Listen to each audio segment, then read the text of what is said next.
Rain lashed against the windows of the ancient Victorian mansion, mimicking the storm raging within me. My Aunt Clara, the woman who'd raised me, who'd been more of a mother to me than my own jet-setting parents ever were, was gone. And I, her beloved niece, Amelia, was left to pick up the pieces of her seemingly perfect life and face the shocking secrets it held. The reading of the will was a somber affair. Family friends, their faces etched with grief, huddled together in Aunt Clara's grand library, the air thick with the scent of old books and unspoken anxieties. Aunt Clara, a renowned philanthropist and art collector, had always been shrouded in an air of quiet mystery. Her wealth, amassed through generations of shrewd investments and a knack for spotting undervalued masterpieces, was legendary, and now it was mine. Or so I thought. Mr. Thompson, Aunt Clara's lawyer, and a man who looked like he hadn't cracked a smile since the invention of the fax machine, adjusted his spectacles and cleared his throat. As per Miss Clara's wishes, her entire estate, including her art collection, properties, and investments, will be left to her longtime associate, Mr. Julian Blackwood. The room erupted in a cacophony of gasps and whispers. Julian Blackwood? The name meant nothing to me. A collective gasp rippled through the room as a figure emerged from the shadows, a man I'd never laid eyes on, his face a mask of impassiveness.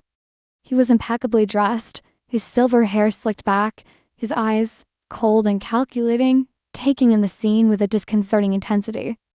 My heart pounded against my ribs, a frantic drum against the suffocating silence that followed the announcement. It was a mistake, surely. Aunt Clara wouldn't do this. She loved me, cherished me. But the legal jargon that tumbled from Mr. Thompson's lips painted a chillingly clear picture. I had been disinherited.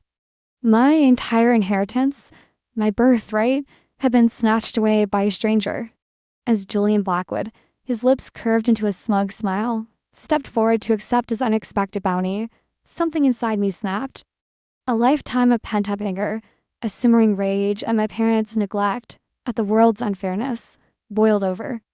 This wasn't just about money, about paintings and properties. It was about betrayal, about the shattering of a bond I believed unbreakable, and I refused to accept it. This is outrageous. I cried, my voice echoing through the stunned silence. He's lying. Aunt Clara would never do this. She loved me. My words, fueled by a desperate mix of grief and indignation, were met with pitying glances and hushed murmurs. Julian Blackwood, his composure unwavering, merely raised an eyebrow, his silence speaking volumes. The days that followed were a blur of grief, anger, and a steely determination to uncover the truth. I moved into the mansion, my childhood haven now a prison of unanswered questions. Who was Julian Blackwood, and what hold did he have over my aunt? As I delved deeper into Aunt Clara's life, fueled by a potent mix of love and betrayal, I uncovered a trail of carefully concealed truths. Whispers of a forbidden love affair, a clandestine art forgery ring, and a shadowy figure from Aunt Clara's past, a man who matched Julian Blackwood's description, whispered on the edges of her carefully curated world. One rainy afternoon, I stumbled upon a hidden compartment in Aunt Clara's study, a treasure trove of letters, photographs, and a tattered diary. The diary, its pages filled with Aunt Clara's elegant script, chronicled a love story as passionate as it was tragic, a love affair with a young artist, talented but reckless, a man named Julian Blackwood. He had been her muse, her downfall, his charisma masking the darkness that threatened to consume them both. The art forgery ring, a desperate attempt to fund his lavish lifestyle, had ended in disaster, leaving Aunt Clara to pick up the pieces. But there was more. A photograph, tucked between the pages, showed a young Julian, his arms wrapped around a woman, her face turned away from the camera, but her fiery red hair, a mirror image of my own, unmistakable. The realization hit me with the force of a physical blow. Julian Blackwood wasn't just my aunt's former lover, her betrayer, he was my father. And Aunt Clara, her silence born of love and a desire to protect her family's legacy, had paid the ultimate price. Armed with this knowledge, a dangerous cocktail of anger and righteous fury coursing through my veins, I confronted Julian. The facade of cool indifference crumbled, his composure cracking as I revealed his true identity, his carefully constructed life built on a foundation of lies. The ensuing confrontation was explosive, a torrent of accusations, denials, and a grief so profound it threatened to swallow us both whole. In the end, faced with the undeniable truth, Julian broke, his carefully crafted facade crumbling. He confessed everything. The inheritance had been his plan all along, a way to reclaim what he believed was rightfully his, to secure his legacy.